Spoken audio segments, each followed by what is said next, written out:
네, 반갑습니다. 별로 안 반가우셔도 이제 반가워해 주시면 감사하겠습니다.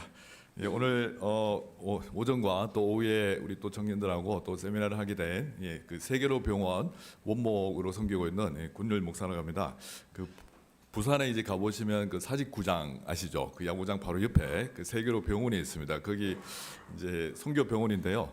선교사님들을 저희가 이제 무료로 이렇게 진료해 드리고 또 사역자분들도 이게 주보 이게 이제 앞에 소속 이것만 가지고 오시면은 50%다 할인해 드립니다. 그래서 이제 병원 이렇게 어디 가면 이제 병원 얘기도 하고 이제 최근에 또 이제 어느 교회 이름과 저희 병원 이름이 똑같아서 많이들 또 혼동하시던데 그 교회랑 저희 병원은 이제 별개 기관이라는 거 알고 계시면 감사하겠습니다. 오늘 저는 오전에 주보에 이제 제목대로 인생을 변화시키는 이 복음의 능력이라는 이 제목으로 여러분과 말씀을 나누고자 합니다.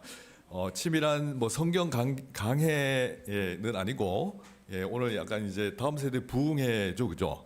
그래서 부흥회식으로 그렇게 좀 하겠습니다. 그래서 약간은 이제 좀 자유스러운 분위기인데 그 분위기 혹시 너무 힘들어하시면은 좀 절제할 텐데 보니까 이제 굉장히 자유하면서도 이 교회는 이제 건강한 이런 느낌을 받아서 제가 오전에 마음껏 좀 하겠습니다. 미리 양해를 좀 구하겠습니다. 그 14절에 보니까 그 사도 바울이 자신의 정체성을 이제 이렇게 이야기합니다. 헬라인이나 야만인이나 지혜 있는 자를 이석은 자에게 다 뭐라고요? 자기 자신을 어떻게 이야기합니까? 다 내가 빚진 자라 이렇게 이야기하고 있습니다. 자, 여러분 가만히 생각해 보시면요, 바울은 빚진 적이 없습니다. 여기 나오는 이 네 부류의 사람들 헬라인 빚지지 않았습니다. 그들에게 뭐 돈을 빌린 것도 아니고요. 이때 야만인은 우리가 생각하는 그 뭐 정글 속에 사는 그 야만인이 아니고 이제 그리스어를 사용하지 않는 사람을 가리킵니다. 그 헬라인이나 야만인이나 또 지혜 있는 자나 어리석은 자에게 바울이 자기를 이제 빚진 자라 이렇게 규정합니다. 그 빚을 지지 않았는데 빚진 자로 이렇게 규정합니다. 왜 이렇게 할까요? 바울이 사실 누구에게 빚을 졌습니까? 예수님께 빚을 졌습니다. 은혜의 빚을 졌습니다. 맞죠? 갚을 수 없는 은혜의 빚을 졌습니다. 우리의 아무리 뭐 어떤 행위나 공로, 어떤 신앙적 열심을 다 동원해도 우리가 죄 사함이라는 은혜의 빚은 절대로 갚을 수 없습니다. 예수님께 은혜의 빚을 진 사람은 좀 특별한 그 이제 행동을 하기 시작하는데 이거 그 빚을 면제해 주신 그러니까 당시 유대인들은 죄를 빚으로 생각했거든요. 그 마태복음에 주기도문 여러분 아시죠, 그죠? 우리가 우리에게 죄 지은 자를 사해 준 같이 이게 이제 헬라어 원문에는 빚으로 되어 있습니다. 빚을 탕감해 주신 같이 우리도 우리 이웃에게 빚을 탕감해 주시옵고자. 이 말이 무슨 말이냐면요, 유대인들은 죄를 이제 빚으로 생각했다는 겁니다. 근데 빚을 탕감해 주신 하나님께 예수님께 이 빚을 갚을 수 있을까요? 절대로 못 갚습니다. 그러면 이제 어떻게 행동하기 시작하냐면은 빚을 탕감해 주신 이 분이 가장 좋아하는 거, 가장 우리로 하여금 하기 원하시는 그 일을 이제 하기 시작합니다. 그게 이제 빚진 자의 특징입니다. 그러니까 은혜의 빚을 진 자의 특징입니다. 예수님은 주가 바뀌었습니다. 바울은 예수님이 가장 좋아하는 일을 이게 알았습니다. 뭘까요? 사도행전 1장 8절에 나오잖아요. 그렇죠? 땅 끝까지 이르러 복음이 이제 내 증인이 되라. 복음의 증인이 되라. 물론 그때 바울은 없었지만 사도행전 9장에 가면 바울이 예수님께 소명을 받습니다. 뭐 어떻게 받습니까? 이는 그 그러니까 이방인 선교를 위해서 나의 택한 그릇이라 이렇게 얘기합니다. 그래서 바울은 이제 어떻게 이 빚을 갚기 시작하냐면은 빚을 면제해 주신 일 뭐죠? 복음 전할 일에 자기 일생을 바칩니다. 이방인의 그 사도, 이제 선교에 힘을 쓴 사도지 않습니까? 저도 사실 이 바울과 조금 이제 비슷한 심정인데요. 저도 이제 똑같은 빚진 마음이 있습니다. 저는 이제 이 빚을 이제 갚기 위해서 지금 1년에 이제 그 4차례 그 선교지에 왔다 갔다 하고 있습니다. 제가 이제 몽골 2번, 필리핀 2번 이렇게 이제 가고 있는데요. 여러분 혹시 몽골 가보셨어요? 몽골하면 뭐 생각나시죠? 뭐 유튜브 보면 요즘 다 나오니까, 그죠? 그 초원 뭐 이런 거 생각하시는데 몽골은 죄송하지만 초원은 1년에 3개월만 초원이고 9개월이 겨울입니다. 예. 그러니까 이제 가시려면 6, 7, 8월에 가세요. 아시겠죠? 예, 저는 몽골 8년 전부터 1년에 2번씩 가거든요. 그 8월 중순부터 추워집니다. 그리고 제일 추운 게 이제 1월인데 영하 이제 수도는 한 3, 40도, 시골에 가면 한 영하 50도 떨어지거든요. 그 우리나라 추운 거 아무것도 아닙니다. 예, 제가 1월에 갔다가 얼어 죽는 줄 알았거든요. 갔다가 한국에 왔는데 영하 5도인데 따뜻한 거예요, 이상하게.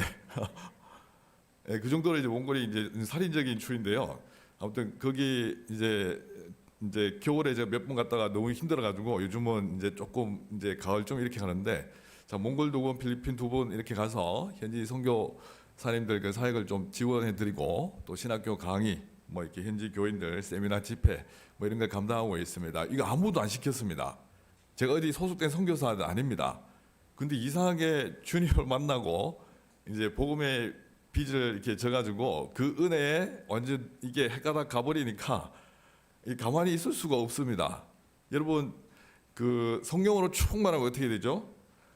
하나님의 은혜로 충만하면요, 가만히 있지를 못합니다. 1차적으로 감사 찬양을 막 하고, 그리고 어떻게 하죠? 뭔가 반응하기 시작합니다. 이 감사하니까 그 사람이 진짜 감사한지 안 한지는 그 하는 거 보면 압니다. 감사를 느끼게 한 대상을 위해서 어떻게 하죠? 뭔가 하고 싶어 합니다. 그러니까 제가 쉽게 말씀드릴게요. 여러분 연애를 다 해보셨잖아요. 뭐 한 번도 안 해보신 것처럼 이렇게 하는데 이제 오래돼서 기억을 안 나시겠지만, 예, 오늘 뭐 연애에 대해서 오해할 텐데, 자, 사랑에 빠지면 어떻게 합니까? 그 사랑하는 사람을 위해서 어떻게 하든지 뭘 표현하고 싶어 합니다. 이게 사실 신앙생활의 이게 원리거든요. 사랑이 우리를 움직입니다. 그리스도의 사랑이 우리를 강권하시는도다. 바울이 다른 서신에서 이렇게 이야기했는데, 그래서 바울은 이런 이제 빚진 마음으로 정말 사람들에게 복음을 전하면서 특히 이 로마서를 이제 기록할 때 이 로마를 방문하고 싶어합니다. 이 로마서는 그 언제 기록됐냐면 사도행전 가보시면 사도행전 20장 그 2절 3절 그 어간에 이제 고린도에서 이제 기록되었다고 이제 추정하고 있습니다. 그때가 이제 주후 이제 57년 경입니다. 여러분 이제 대략 이 날짜를 지금 기억하면 좋겠습니다. 자, 주후 57년 경 로마서를 기록했습니다.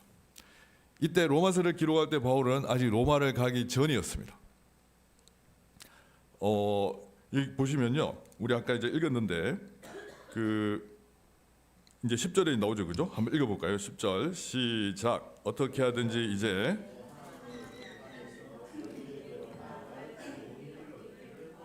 아멘. 자, 어떻게 하든지 이제 하나님의 뜻 안에서 너에게로 나아갈 좋은 길 얻기를 바울은 지금 간절히 기도하고 있습니다. 그 가려고 하는 이유가 다른 게 아닙니다, 그죠? 그 11절에 말씀을 하고 있습니다. 내가 너희 보기를 간절히 원하는 것은 어떤 신령한 은사를 너에게 나눠 주어 너희를 견고하게 하려 함이니. 예, 그 뭐 신기한 눈으로 저를 자꾸 쳐다보시는데, 참고로 저는 이제 로마서는 이제 처음부터까지 좀 다 암송을 하고 있습니다, 영한국으로. 그 저는 이제 30 몇 년 전부터 지금 계속 성경 암송에 힘을 쓰고 있습니다. 이게 하나님이 좋으면요, 하나님의 말씀을 가까이 하거든요. 여러분, 그 사랑하는 사람이 사랑한다는 증거가 뭔지 아시죠?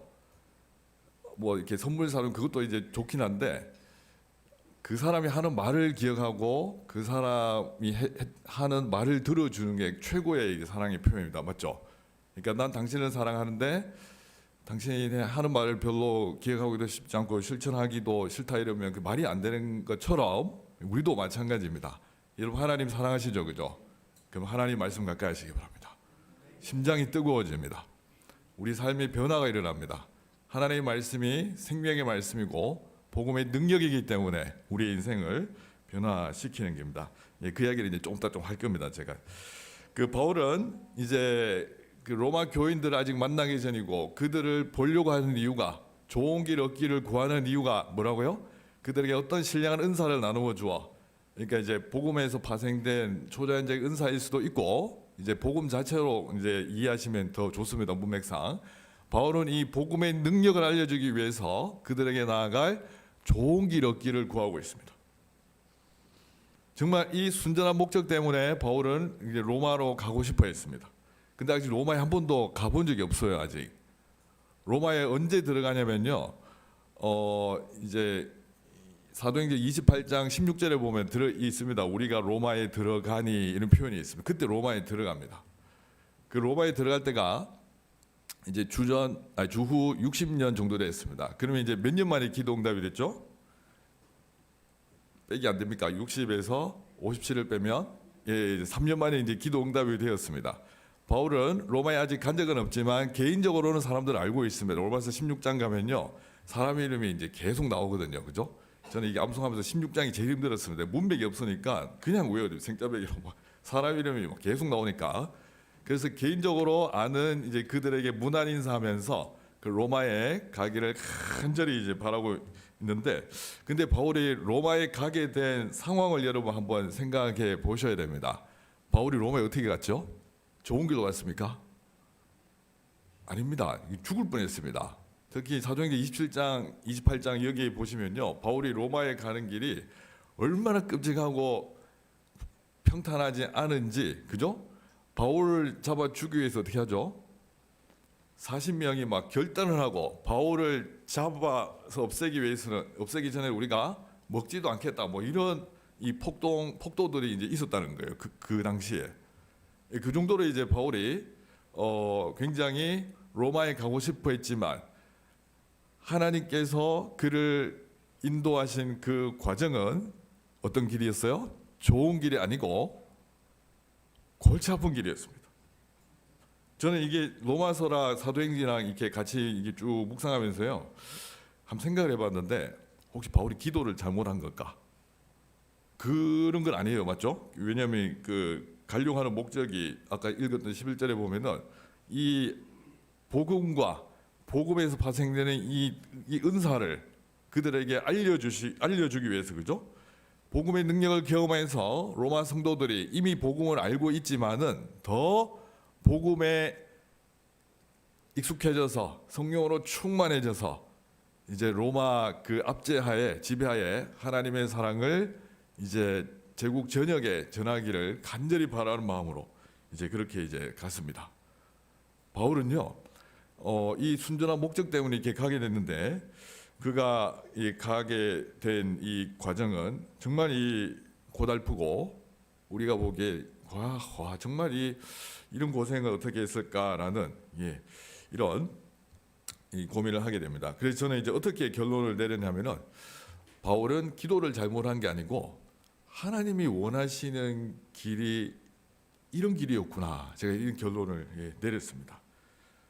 왜냐하면 하나님은 바울의 기도를 응답하시기 위해서입니다. 16절 여러분 유명한 구절이니까 잘 아시죠? 한번 암송해 볼까요? 내가 복음을 부끄러워하지 않으니 이 복음은 모든 믿는 자에게 구원을 주시는 하나님의 능력이 됨이라.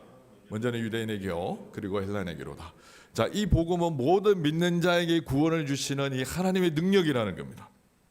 바울은 복음을 하나님의 능력으로 고백했습니다. 맞죠? 우리는 이제 복음을 잡고 복음을 믿으면 이제 생활이 이제 바르게 되고, 그리고 이제 성격이 좀 이게 다듬어지고 뭐 이런 측면만 생각합니다. 마음이 이제 좀 부드러워지고, 당연히 그런 기능이 있습니다. 윤리적으로 도덕적으로 좀 더 바뀝니다, 이전보다. 자, 그러나 분명한 것은 복음은 죄인을 의인으로 이 개혁시키는, 그죠? 이전에 하나님을 몰랐던 이 죄인을 의인으로 변화시키는 하나님의 실제적인 능력이라는 겁니다. 여러분 이게 진짜 믿으셔야 됩니다. 사람을 인생을 뒤바꾸는 실제적인 하나님의 능력이라는 겁니다. 이게 어떻게 가능하냐는 겁니다. 그죠? 복음은 그리스도의 십자가로부터 비롯되는 이 하나님의 능력이기 때문에 십자가를 제대로 경험한 사람은 이 복음의 능력을 경험하고 인생이 이제 변화되게 되어 있습니다. 바울은 하나님의 복음을 하나님의 능력이라고 고백하는데, 이 바울의 고백을 더 강화시켜 주시기 위해서 하나님이 택하신 방법은요, 복음 전하는 이 바울로 하여금 더 고난받게 하시는 겁니다. 3년 정도 이렇게. 복음은 그 불신자 전도용만이 아닙니다.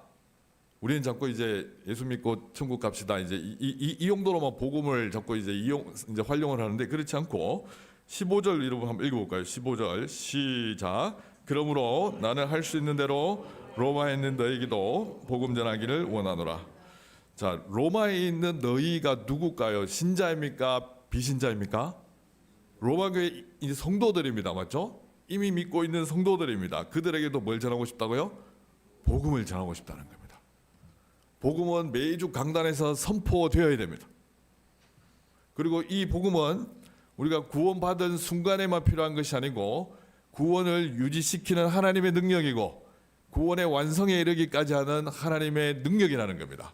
그래서 복음을 이제 이 보시면요, 그 17절에 나오지 않습니까? 복음에는 하나님의 의가 나타나서 믿음으로 믿음에 이르게 하나니, 이 사실 처음부터 끝까지 믿음이다 이 뜻이거든요. 처음부터 끝까지 복음을 믿는 이 믿음으로 우리의 인생이 이제 하나님 앞에 온전히 드려진다는 것입니다. 그래서 바울은 이 복음을 전하기로 이제 로마에게도 전하기로 마음먹고, 그래서 16절에 이 복음은 모든 믿는 자에게 구원을 주시는, 이때 믿는 자는요 이미 믿고 있는 성도들을 가리킵니다. 그럼 여러분 한번 생각해 보시기 바랍니다. 이 복음이 이미 믿고 있는 성도들에게 구원을 또 주신대요. 구원을, 이 무슨 뜻일까요 이거? 우리가 한번 받은 구원, 복음 때문에 구원이 어떻게 된다고요? 계속 유지되고 구원이 계속 완성되고 그리스도의 심판대 앞에 설까지, 주님 재림 때까지 이 복음 때문에 우리가 어떻게 된다고요? 우리 구원이 완벽하게 처음부터 끝까지 보증된다 이런 뜻입니다. 그래서 우리는 복음 깨닫기를 날마다 힘써야 되고 복음의 능력을 이 실제적으로 체험을 해야 됩니다. 신비 체험 그런 걸 얘기하는 것이 아니고 복음의 핵심인 그리스도의 십자가와 부활 사건을 이미 우리가 이제 성령 안에서 경험했지만 날마다 이 십자가와 부활의 은혜가 우리 삶을 지배하도록 그렇게 해야 된다는 것입니다. 바울은 이 고백을 이미 했지만 이 고백을 더 강화시키기 주시기 위해서 하나님은 바울이 로마에 들어가기 그 3년 전 정도 엄청나게 또 이제 복음 때문에 고난당하게 하셨습니다. 왜 그러냐면요, 복음의 능력은 공부해서 생기는 게 아닙니다. 공부는 당연히 해야죠. 교리를 정확하게 알아야 되니까. 복음의 능력은 공부만 한다고 생기는 게 아닙니다. 복음의 능력은요, 복음을 전하는 자가 복음 때문에 당하는 이 고난 때문에 복음의 능력이 생겨나는 겁니다. 이게 하나님이 정하신 법칙입니다. 여러분 그 자녀들 위해 기도하시잖아요, 그죠? 우리 자녀가 어떻게 쓰임 받기로 보통 기도하시죠? 구약에 일단 그 몇 명 후보가 있습니다. 이 자녀들의 모델이 되는 그 후보들이 몇 명 있어요. 그 보통 누구 닮도록 기도하시죠, 여러분? 기도 안 합니까, 자녀 집에서? 그 이제 내 자녀가 요셉 것 같이 쓰임 받게 하고 보통 기도 많이 요즘 안 하신가요? 하여튼 한때 또 다니엘 학습법 그 떠가지고 다니엘을 닮도록 또 기도해달라 하고, 그죠? 자, 그렇게 이제 기도를 하기 시작하면은 그 하나님이 어떻게 하실까요? 그 기도에 응답하시기 위해서 우리 자녀들이 또 여러분 자신이 요셉과 다니엘처럼 쓰임 받도록 기도할 때 뭘 기대하면서 우리가 보통 그렇게 기도하죠? 그들이 그 결과로 쓰임 받은 그 있잖아요. 높은 자리에 올라간 이제 그것만 보고 이제 기도하는데, 그렇게 쓰임 받는 사람들이 당연히 있어야죠. 이 시대에 있어야 됩니다. 근데 하나님은 그 기도에 응답하시기 위해서 어떤 걸 먼저 경험하게 하시냐면요, 요셉과 다니엘이 그 위치에 올라가기 전까지 이 경험했던 그 엄청난 고난의 시간들이 있지 않습니까? 그거 그대로 경험하게 하신다니까요. 그래서 그렇게 쓰임 받도록 기도하면요, 이제 마음의 준비를 하셔야 됩니다. 인생 꼬일, 한동안 인생이 꼬일지도 모른다 준비를 하셔야 됩니다. 이 하나님이 정하신 법칙입니다. 고난을 받고 정말 그 고난 속에서 하나님을 철저하게 의지하는 법을 배우고, 요셉이 얼마나 끔찍한 고통을 당했습니까? 형들한테 배신당하고, 그죠? 또 보디발 그 안에 그 부담스러운 아줌마한테 또 모함당해가지고 또 감옥에 갇혀서 그렇게 있다가 또 그 안에 이제 그 술 맡은 가련장이 나가서 뭐 이렇게 왕한테 이야기해 준다 해놓고 또 까먹고 뭐 계속 있다가, 그러고 마침내 이제 쓰임 받았습니다. 다니엘도 포로로 끌려가서 얼마나 고생을 많이 했겠습니까? 사자굴에 이제 들어가기 직전까지 갔고, 우리는 이제 그런 복음 때문에, 하나님 나라 때문에 당하는 그 숱한 고난을 생각하지 않고 결과만 두고 이렇게 기도하는 경향이 있는데, 이 당연히 하십시오. 하는데 뭘 준비하시라고요? 마음의 준비를 하시고, 내 자녀도 한동안 정말 고생하겠구나, 하나님께 쓰임 받으려면 그걸 같이 이제 그렇게 이제 마음 준비를 하고 기도를 하셔야 됩니다. 저는 이걸 말해주는 사람이 없었습니다. 어릴 때. 저도 모르게 그 과정에 있었던 것 같습니다. 그래서 이 시점에 이제 제 이야기를 좀 이제 조금 이제 하겠습니다. 저는 이 자리에 사실 설 수 없는 사람입니다. 저는 제가 이제 뭐 40 중반 뭐 살짝 넘긴 나이인데, 예, 요즘은 또 제 나이대로 안 보더라고요. 막 이렇게 막 좀 어리게 보던데, 제가 지금 중3 때 얼굴 그대로입니다. 사실 그 사진 보여주고 시작을 하려다가 그 스캔해놓은 사진이 있습니다. 예, 95년 그 이제 2월 13일 졸업식 때 찍은 사진이 있는데 이 집 딱 그대로입니다. 예, 그때는 이제 노안 완전 이제 어디 가든지 막 막 노안인데, 지금은 또 뭐 30대 후반으로 보기도 하고 뭐 어디 청년 집회니까 23살이라고 그러는데 그거는 이제 오반 같고, 제가 이제 태어나 보니까 저희 이제 가족들이 이 좀 분위기가 이상해 있습니다. 아주 어릴 때 뭐 기억이 잘 나는데, 이제 부모를 인지하기 시작하고 또 초등학교 들어가기, 그때는 국민학교라는 말을 쓰지 않습니까? 그래서 들어가기 시작하면서 이 왜 이렇게 집안에 싸움이 많은지 모르겠어요. 부모님 두 분이 엄청 싸우시는 거예요. 그냥 요즘 그냥 말다툼 이 수준이 아닙니다.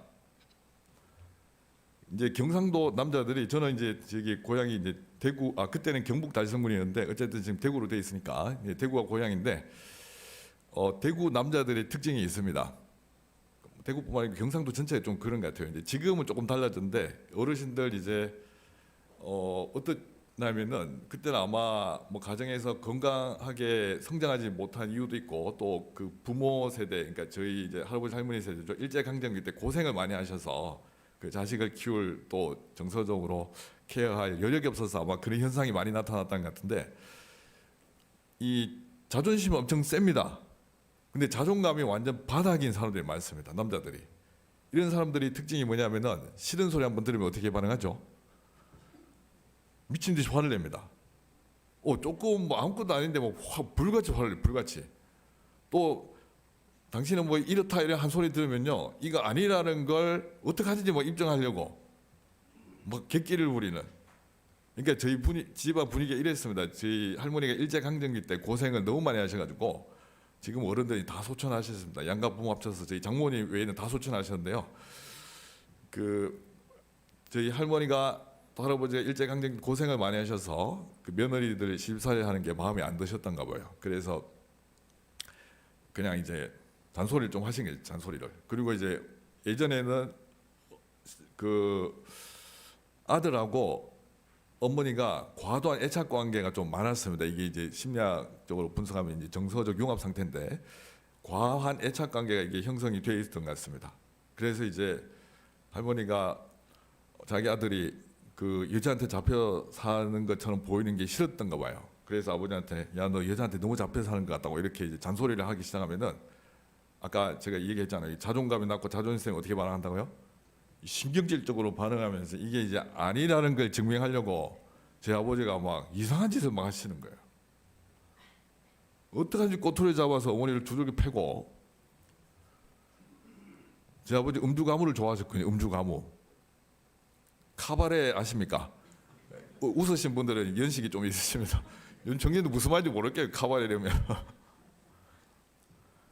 카바레 가서 춤추고 막 이런 거 좋아하십니다. 막 술 먹고 들어와서 막 난동 부리고, 그래서 어머니 두들겨 패고, 한날 투성이 나도록 두들겨 패서 피도 안 닦이고 그 할머니한테 이제 데리고 간 거예요. 자기 엄마한테. 그리고 하는 말이 이제, 내가 이래도 여자한테 잡혀서 하냐, 이제 이렇게 막 얘기하는 거예요.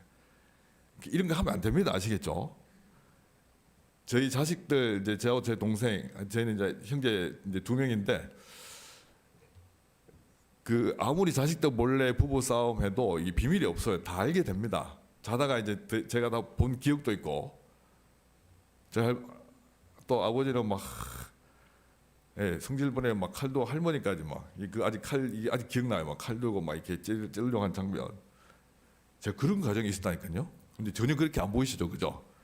상담학 교수가 저거 상담하다 깜짝 놀랐습니다. 그런 집구석에서 이런 성품이 나올 수가 없대요. 상담학적으로 설명이 불가능하대, 저보고는. 이거는 외부의 어떤 초대적인 개입이 없으면은 이런 캐릭터가 나올 수가 없대요. 그런 환경에서. 저는 아무튼 그런 집구석에서 살았습니다.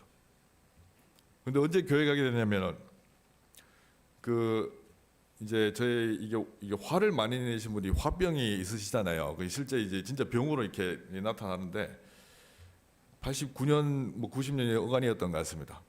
제 아버지가 하날 저희는 그때 식당 하고 있었거든요. 식당. 아버지가 방에 쓰러져 가지고 꼼짝을 못 하시는데 그래서 마침 이제 찾아온 외삼촌이 119를 불러서 이제 대구 영대병원 응급실로 이제 모셔갔는데 병원에서 이제 이 사람 이제 얼마 못 산다. 심장병 치사율 90%가 넘는 병인데 그 심장병이 그래서 이제 좀 한 몇 달 계신 것 같아요 병원에서. 그래서 그냥 퇴원하시라고 그냥 집에서 이렇게 이제 준비하시면 될 것 같다고. 80kg 넘는 분이 40kg대로 줄어가지고 오셨어요. 완전 뼈밖에 없어서 그 목발 짚고 걸음마 연습하다가 막 엎어지고 막 이런. 자,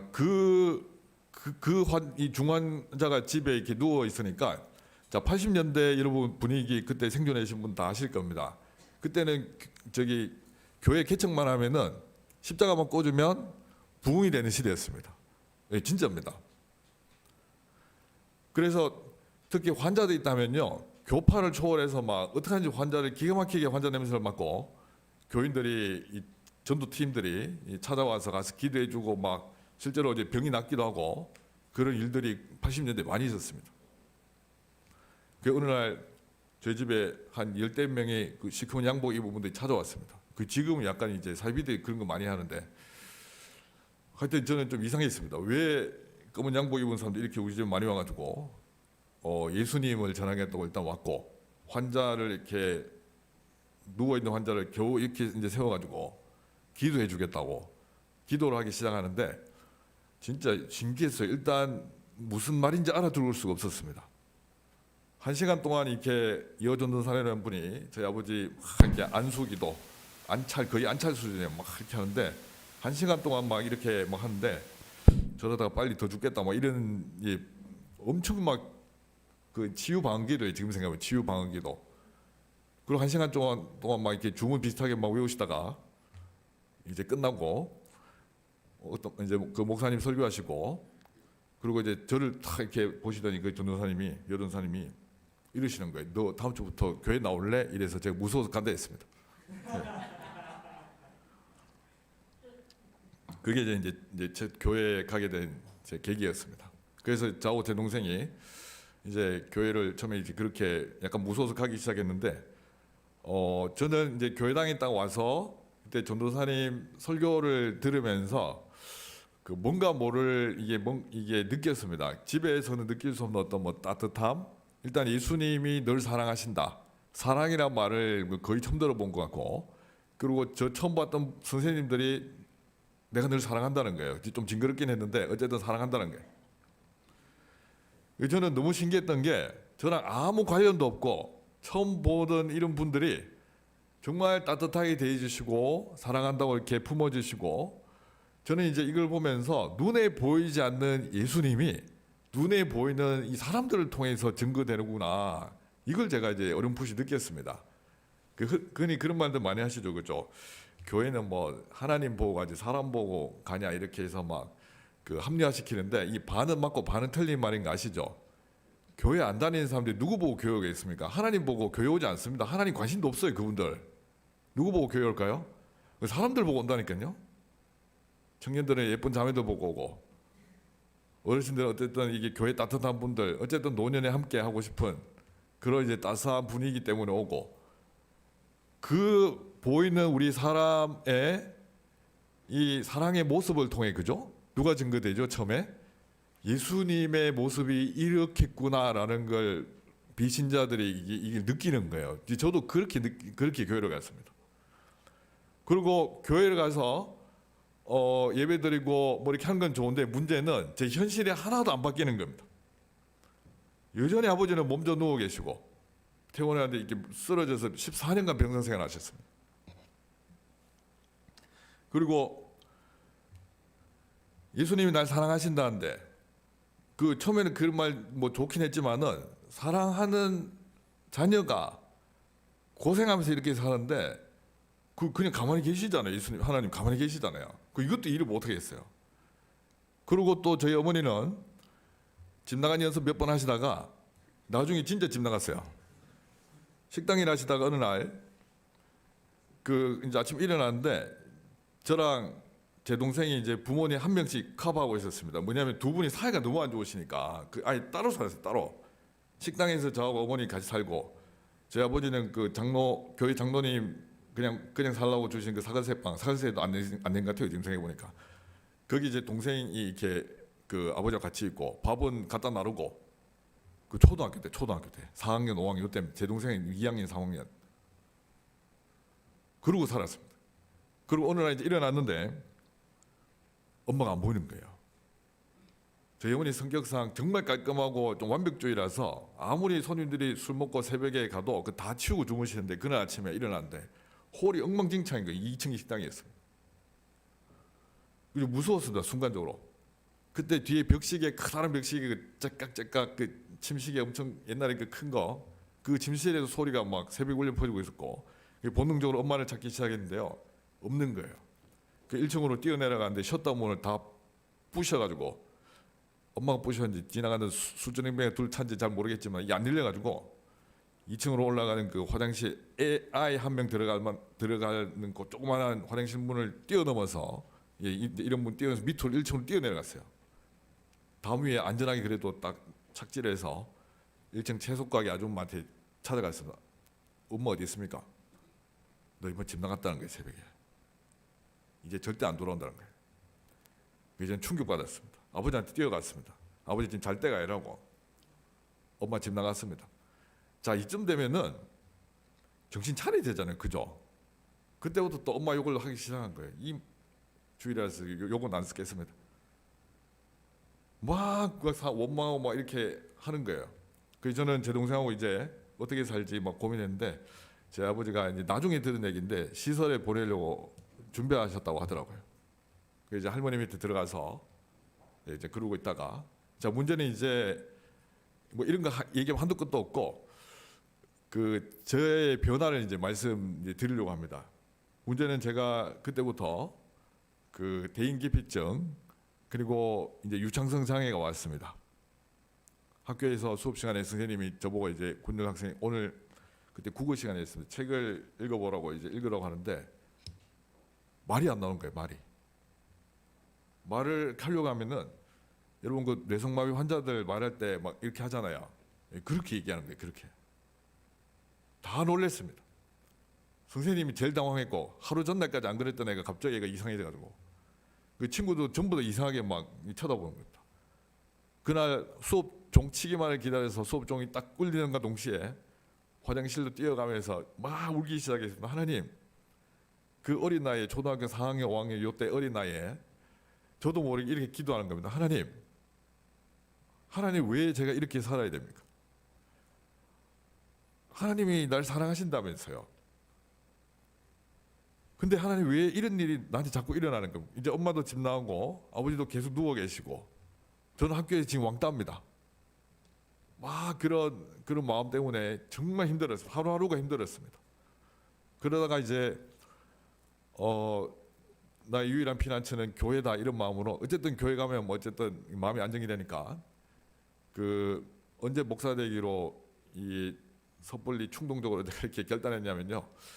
이제 중2 때 저희 중1 때까지 텐트 수련회였습니다. 요즘은 텐트 치고 수련하면 이제 좀 안 되는 분위기인데 저는 진짜 야산에 텐트 치고 수련회 한 마지막 세대인 것 같아요. 저희가. 그리고 중2 때 이제 고신대 영도 캠퍼스에 오픈 윈도우 수련회 있습니다. 그 전국 중고생 수련회인데 한 4,000명씩 온 것 같습니다. 그 80년대 90년대 초반 엄청나게 많이 모였는데요.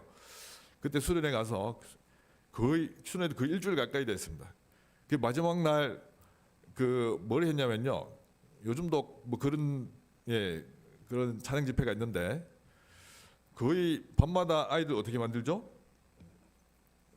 그 말만 하면 아멘 할 정도로 다 이 막 세뇌시키는 그런 분위기지 않습니까? 이 표현 잘 이해하시기 바랍니다. 아시겠죠? 찬양 그 멜로디와 정말 이 아이들이 어쨌든 은혜 요소가 분명히 있지만 감정적으로 이렇게 해서 정말 아이들이 말만 하면 다 아멘으로 받아들일 수 있도록 그런 경우 한 번쯤은 필요할 것 같습니다. 그러고 나서 이 마지막 날 뭐 하냐면요. 굉장히 부담스러운 걸 많이 하던데 그때 찬양 인도하시는 분이 막 아이들 막 반마취 상태로 만들어 놓고 이렇게 얘기하는 거예요. 여기 우리 학생들 중에 목사, 선교사로 헌신할 친구들 다 뛰어나오세요 이러는 거예요. 다 뛰어나오세요. 그 제 옆에 수십 명이 뛰어나갔습니다. 저도 안 뛰어나가면 안 될 것 같아가지고 뛰어나갔습니다. 근데 앞에서 딱 섰는데요. 막 수천 명이 앞에 있는데 그때 제가 정신이 들었습니다. 아, 내가 미쳤구나. 왜 뛰어나왔지? 그 위에서 막 사진 찍는 거예요. 사진. 저 중산층에서 카메라, 지금은 폰이죠. 그때는 그런 게 없으니까 카메라를 막 찍는데요. 사진을 찍는데 나중에 신학교 안 가면 이 증거 자료를 뒤로 밀라고 저분들이 저렇게 지금 할 거야. 뭐 이렇게 생각했습니다. 제가 왜 그때 이제 정신이 들었냐면은 목사 선교사 되겠다고 내가 목사 선교사 되면 어떻게 돼요? 설교를 하고 말을 하고 강의를 하고 이렇게 해야 되는데 아, 이거 아니다. 내가 잘못 나왔다 이렇게 생각했어요. 하나님, 제가 실수로 나왔습니다. 그때부터 저는 늘 고민이었습니다. 하나님, 제가 이거 어떻게 해야 됩니까? 그리고 이제 군대 이게 하여튼 중간 과정 엄청 많은데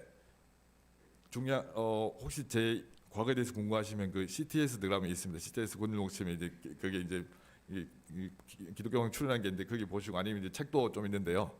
하여튼 시즈콜카는 거기 다 있고 제가 언제 이제 이렇게 됐냐면은 군 생활 가서 저는 이제 목사의 꿈을 포기했습니다. 선교사의 꿈을 포기했습니다. 왜요?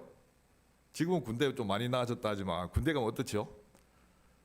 저 같은 인간 군대 가면 큰일 나요. 저는 날마다 침낭 뒤집어 쓰고 울었습니다. 하나님, 제가 이거 오고 싶은 거 온 거 아닌데 왜 이 고참들이 저를 괴롭힌지 모르겠습니다. 말 못한다고 갈구고 원래 말이 어느 행동이 어눌하거든요. 얼마나 괴롭히든지요. 그래서 저는 어느 날 저를 무지막지하게 괴롭히는 그 한 놈이 있습니다. 이제 곽상병이라고 있는데, 진짜 이게 진짜 너무 힘들었어요. 그 산에 삽 들고 끌어 묻어버리고 죽자 이렇게 생각했습니다. 진짜 그렇게 생각해요. 진짜 너무 힘드니까. 근데 휴가 나와서 그 책을 한 개 잘못 읽다가 제가 이제 그러면 안 되겠다 마음 먹었습니다. 책 제목이 뭐냐면 나의 아버지 손양원 목사님 그 책 있지 않습니까? 그 사랑의 원자타 원수를 사랑하라 뭐 그런 그 책 읽다가 은혜 받아가지고 아, 삽 들고 끌어 묻으면 안 되는구나. 그래가지고 이제 복귀를 해서 이제 기도하기 시작했습니다. 하나님, 저는 아직도 그 인간 죽이고 싶지만 기도하라 해서 기도하겠습니다. 근데 기도가 이상하게 나오는 거예요. 욕처럼 나오는 거예요. 욕처럼. 하나님 그 새끼 좀 불쌍하게 해달라고 이렇게 하면서 여러분 원수를 기도해 보세요. 그렇게 됩니다. 근데 너무 신기한 거는 그 인간이 나중에 어느 날 이제 저한테 와가지고 그때 제가 병장당이 한 달 전이었는데 그만 괴롭혀도 됐잖아요. 병장당이 한 달 전에 상병 마로봉인데 아, 또 막 날 이상하게 또 갈구지 싶어가지고 막 이렇게 있었는데요. 이 인간이 갑자기 너 따라 혹시 교회 가면 안 되겠니? 이러는 거예요. 그 불교거든요. 불교 법당 군중교회거든. 그래서 저는 이제 신종 갈구민자고 좀 긴장하고 있었습니다. 근데 그게 아니었습니다. 자기 전산병인데 우연히 이제 인터넷 검색하다가 당신은 사랑받기 위해 태어나서 교회 노래를 들었다는 거예요. 뭔가 모르게 자기가 이렇게 마음이 누그러뜨렸는데 제가 생각나더래요. 그때부터 굉장히 변했습니다. 교회 안 가는 인간들 집합시켜서 교회 보내더라고요. 너무 신기했습니다. 저는 이전에 교회 간다고 제가 엄청 혼나는데 완전히 뒤집어져가지고 자, 그건 그렇고 제가 이제 그 기간에 비슷한 기간에 이제 군부대 교회 그때 목사님이 자기가 다른 부대 신우예배 헌신예배 인도하러 간다고 그 자기 군종병한테 저녁에 설교를 시켰는데 그 인간이 저한테 떠넘겼습니다. 이름도 사무엘인데 저는 하면 안 되는 사람인데 온 부대원이 제 이상한 거 다 알거든요. 근데 저도 모르게 한다 했어요. 그 중학교 때 그 뛰어나간 그 기분이 갑자기 들어가지고 그래 내가 한번 해볼게 이랬는데 그때부터 제가 너무 걱정이 돼가지고 기도했습니다. 하나님, 제가 실수했습니다. 보낼 자를 보내시옵소서. 그날 저녁에 제가 너무 긴장돼서 저 먼저 선발대로 네모와 친구하고 교회당에 갔습니다. 교회가 이제 영외에 있었습니다. 밖에 있어가지고 신고하고 갔는데 그 예배당에 이제 앞에 7시 예배 시작인데 15분 전부터 여기 무릎 꿇고 기도하기 시작했습니다. 하나님, 지금이라도 늦지 않은 것 같습니다. 세울 자를 세워주십시오. 막 그렇게 기도하는데 갑자기 마태복음 10장 20절이 생각나는 거예요. 마태복음 10장 20절. 암송해 놓으면 이런 게 좋습니다. 막 생각납니다. 말씀이. 그게 뭐 이렇게 되어 있습니다. 말하는 이는 너희가 아니고 너희 속에서 말씀하시는 이 아버지의 성령이라 이렇게 되어 있습니다. 그러고 나서 앞에 섰는데요. 그날부터 이렇게 됐어요. 그날부터. 여러분 그 군인들 앞에서 설교하면 어떻게 되는지 아시죠? 하나님의 영이 수면에 운행하지 않습니까? 무슨 말인지 모르겠다. 그게 다 잔다 이 말입니다. 주일은 자는 시간이에요. 군인들은 교회 와서. 근데 그날 밤에 아무도 안 졸았습니다. 그 현장을 봤잖아요. 그 군인들이 오전까지 안 졸았는데 저 인간이 갑자기 이상하게 박혀가지고 이렇게 말을 하고 간증을 하기 시작하니까 난리가 난 거예요. 난리가 난. 아직 이젠 그날 밤 잊을 수 없습니다. 그런 부흥에 제가 인도해 본 적이 없습니다. 울다가 웃다가 완전 1시간 동안 난리가 났습니다. 군인들이. 제대하기 전에 한번 더 아래에서 한번 더 했는데 저는 이제 이런 과정을 겪으면서 뭘 제가 깨닫기 시작하면 그날 밤에 저는 이렇게 고백했습니다. 하나님 진짜 살아계시군요. 저는 군생활하면서 제 인생 포기했는데 목사 꿈도 못 꿨습니다. 하나님 무슨 제가 목사입니까? 근데 하나님은 마음에 소원을 주시고 그 일을 감당하도록 능력을 주시고 복음을 또 체험하게 하시고 이 복음이 우리 인생을 변화시키는 이 하나님의 능력이라는 거 그런 식으로 하나하나 이제 경험하게 하셨습니다. 더 결정적인 사건이 하나 있는데요. 요거 하고 이제 슬슬 마무리를 하겠습니다. 20분까지 무조건 끝내면 되죠, 목사님. 그럼 15분까지 하고 5분 뒤에 하여튼 15분까지 하고 끝내면 되겠습니까? 예. 사실 이게 이제 며칠 집회를 하는 분량인데 다 할 수가 없어가지고 못한 거는 방송과 책으로 대신하겠습니다. 못한 거는 방송과 책으로 대신하겠습니다. 아무튼 궁금하시면 에피소드가 진짜 별의별 게 많습니다. 저는 이제 군대 이제 제대하고 저는 이제 대구 경북대 이제 영문학과를 나왔는데요. 그 북문에 이제 자취방 얻으려고 제대하고 돌아다니다가 제대하는 그날 집에 늦게 들어갔습니다. 일부러. 왜냐하면 집에 들어가면 아버지 몸져 누워 계시고 잔소리하시고 저는 아버지 언제 돌아가시나 이 생각이 있거든요. 왜냐하면 처음에 1, 2년이나 그렇지 돈 벌고 병원비 벌고 아버지 막 위에 들고 이렇게 했는데 긴 병에 효자가 없다는 말이 맞는 것 같아요. 한 14년간 그러고 계시니까 미치는 거예요. 온 가족이 완전히. 그래서 제대하는 날에도 최대한 늦게 들어갔는데 제 아버지가 그날 밤 뭐 하고 계시냐면요. 그 아픈 몸을 일으켜서 큰아들 제대하고 왔다고 그 당시 뭐 TV에 뭐 홈쇼핑 이런 게 엄청 붐이었는데 지금은 인터넷 쇼핑이지만 그 홈쇼핑에 특히 요리 프로를 보시면서 그 요리 있잖아요. 그 제가 평소에 좋아하는 그때 이제 뭐 개고기도 요즘 개를 먹으면 안 되지만 그때는 개가 우리 집 식량이었습니다. 개 농장을 했으니까 개 100마리 시켰거든요. 개고기 하여튼 뭐 이렇게 요리를 해두시고 그 밤에 기다리고 계신 거예요. 그것도 모르고 제 밖에 밤늦게 돌아다니면서 이렇게 왔습니다. 저는 저희 아버지 막 소리치고 이런 것만 알고 그냥 이상한 아버지 이렇게 생각했는데 마음은 안 그러셨더라고요. 그리고 그날 제가 밤늦게 들어오니까 화가 막 이렇게 나셔가지고 죄송하지만 욕 비슷하게 한번 하겠습니다. 다 처먹고 니 혼자 잘 살아 이러면서 그리고 방에 들어가셨어요. 그날이 마지막이 될 줄 몰랐습니다. 그 저도 느낌이 이상해서 마지막으로 아버지한테 가서 이제 복음을 전했습니다. 아버지, 진짜 예수님 믿습니까?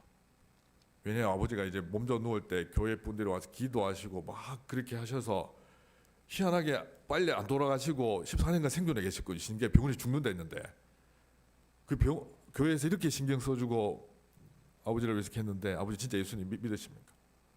처음에는 믿는 척하다가 교회에 갔어요. 겨우 세례까지 받았는데 근데 그날 밤에 아버지가 이 말씀하셨습니다. 예수고 나발이고 다 필요 없고 돈이 최고라는 거예요.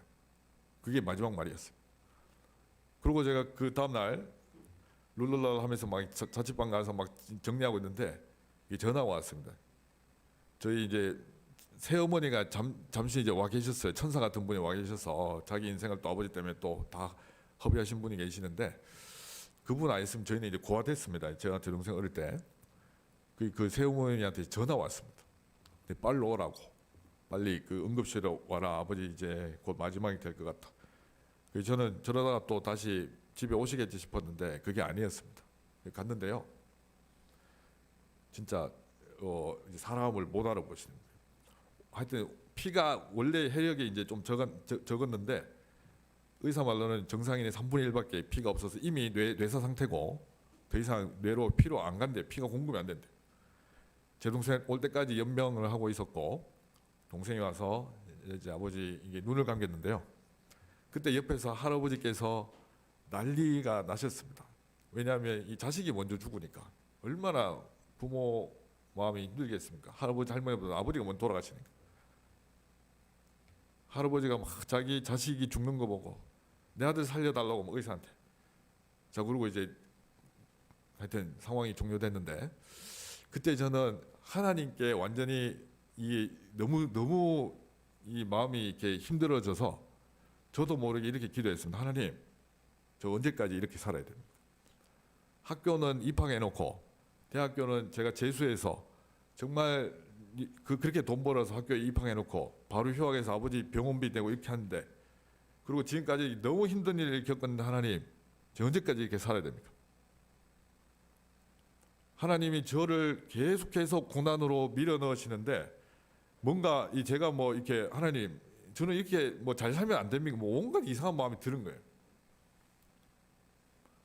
하나님 정말, 하나님께 정말 죄송한데 하나님 정말 힘듭니다 이제. 자, 그리고 그 다음 날 빈소에 이제 앉아 있었습니다. 저는 아버지 돌아가신 게 왜 이렇게 슬프든지요. 그때 불효자가 우는 게 맞는 것 같아요. 살아계실 때 좀 더 잘했으면. 막 울다가 갑자기 울음이 다른 울음으로 바뀌었습니다. 이게 막 뭐가 이렇게 생각나기 시작하는데 그 전날에 할아버지가 자기 자식 죽어가는 거 보고 막 이렇게 오열하는 게 생각나고, 또 하나는요, 주님의 십자가가 생각났습니다. 보통 십자가 영화나 그림 보면 밑에서 위로 이렇게 쳐다보는 그 십자가인데 이 반대였습니다. 구도가 저기 위에서 내려다보는 이 십자가. 그러니까 하나님 아버지께서 당신의 아들이 십자가에 죽어서 십자가에 못 박혀 고통받으며 죽어가는 그 모습을 바라보시는 그 장면이 이렇게 막 이게 뭐 그려지는 거. 십자가에 예수님이 죄인들 때문에 못 박히신 거는 겉보기는 그렇지만은 로마서 3장 25절에 가면 이렇게 되어 있습니다. 이 예수를 하나님이 그의 피로써 믿음으로 말미암는 화목제물로 세우셨어요. 이렇게 되어 있어요. 누가 거기에 세우셨다고요? 화목제물로 누가? 하나님이 세우신 거예요. 하나님이. 원수 살리려고 로마서 5장 8절에 이제 우리가 아직 원수 죄인 되었을 때, 하여튼 이제 우리가 하나님의 원수지 않습니까? 영적으로 원수 살리려고 자기 아들 잡으신 거예요. 이 가능합니까? 인간적으로? 여러분, 원수 살리려고 우리 자식들 어떻게 할 수 있습니까? 절대로 못합니다. 하나님이 그때 저한테 이러셨어요. 유라, 너 내 아들 예수가 십자가에 죽어갈 때 내 마음 어땠는지도 한번 생각해 본 적 있니? 마음이 그러시는 것 같은 거예요. 한 번도 생각해 본 적 없던 그런 거. 여러분, 십자가 어떻게 묵상하시죠? 예수님, 날 위해 죽으신 예수님. 예수님이 초점 맞춰서 예수님께만 초점을 맞추는 경향이 있는데, 당연히 예수께서 그렇게 하셨으니까 예수님을 우리 묵상해야 되는데 하나 더 묵상해야 될 게 있습니다. 뭐죠? 그 십자가를 누가 그렇게 세우셨다고요? 하나님이 세우셨습니다. 저는 하나님 아버지의 마음을 그때 처음 알았습니다. 아들 예수가 십자가에 죽어갈 때 숨이 끊어질 때까지 지켜봐야 했던 그 심정. 능력이 없어서 예수님을 못 살렸었습니까? 절대 그렇지 않습니다. 저희 아버지는 현대의학의 한계 때문에 그냥 그렇게 돌아가셨지만은 예수님은 하나님의 아들로 십자가에 죽어 가실 때 하나님이 능력이 없어서 그대로 내버려 주셨습니까? 그렇지 않습니다. 저한테 이러시는 것 같았어요. 유라, 내 아들 예수가 죽은 것은 죽을 때까지 내가 기다린 것은 너 살리려고 그랬다. 너 살리려고. 너 살리려고 그랬다. 저는 그때 뭘 생각나냐면요, 지금까지 침묵하셨던 그 하나님의 마음이 이해되기 시작하는 거예요. 십자가 앞에 가면요, 우리의 고난들이 이해되기 시작합니다. 십자가에서 예수님이 죽어 가실 때 하나님이 끝까지 침묵하셨습니다. 맞죠? 우리가 알지 못하는 고난을 당할 때, 저 같은 경우에도 제가 진 빚도 아닌데 억울하게 그 빚 갚는다고 인생을 그렇게 허비했잖아요. 14년간. 하나님이 계속해서 침묵하셨습니다. 내가 알지 못하는 고난을 당할 때. 근데 그 마음이 이해되기 시작하는 거예요. 왜 침묵하셨을까요? 그 고난의 과정에서 철저하게 하나님을 의지하게 만드시고, 그죠? 그 고난의 이 분량이 이게 지나면요, 네가 겪었던 그 고난을 통해서 그 과정 속에 하나님을 의지하며, 완벽하게 의지한 건 아니지만 저 불평불만 정말 많이 했습니다. 그 전에. 그날 이후로 불평불만이 사라졌어요. 하나님을 의지하며 복음을 더 깊이 깨닫고, 고난받으면 복음을 깨닫게 되어 있습니다. 그 과정 속에서 하나님과의 깊은 관계가 형성되고, 그래서 그런 자들이 말하는 이 복음이 죄인들에게 능력 있게 들려지기 위해서 하나님이 침묵하셨습니다. 그 이해가 되기 시작하는 거예요. 그래서 저는 그날 결심했습니다. 하나님, 그럼 좀 말씀을 좀 해주시지, 하나님. 말씀해 주시가 제가 하나님 그동안 오해를 하고 아버지 죽음 때문에 주의 십자가를 또 동시에 묵상하면서 주님 이제야 깨닫습니다. 저의 모든 불평 불만 다 잠재우겠습니다. 그대로 지금까지 불평해 본 적이 없습니다. 힘든 적은 있죠. 제가 이제 과한 사역적 욕심을 부려서 제 욕심 때문에 힘든 적이 있지만은 한 번도 하나님을 원망한 적이 없습니다. 없으면 없는 대로, 있으면 있는 대로. 이 바울의 이 고백이 이제 저의 고백이 되었습니다. 내가 이 복음을 부끄러워하지 아니하노니, 뭐라고요? 이 복음은 모든 믿는 자에게 주시는 하나님의 능력이 됨이라. 여러분이 진짜 믿으시기 바랍니다. 정말 이 복음을 깨닫는 이 일에 우리가 힘을 쏟아야 되겠습니다. 저는 오늘 한국 교회가 이 복음으로 다시 돌아갔으면 좋겠습니다. 복음에 대한 교리도 열심히 공부해야 되고, 기도에 대해서 열심히 배워야 되지만은 기도 자체에 힘쓰고 복음 깨닫기에 힘쓰고 복음이 내 일상에 날마다 체험되어서 하나님의 큰 일꾼으로 우리 주님의 교회의 모든 성도들, 특히 청년들, 다음 세대들이 쓰임받기를 간절히 소망하겠습니다. 아멘.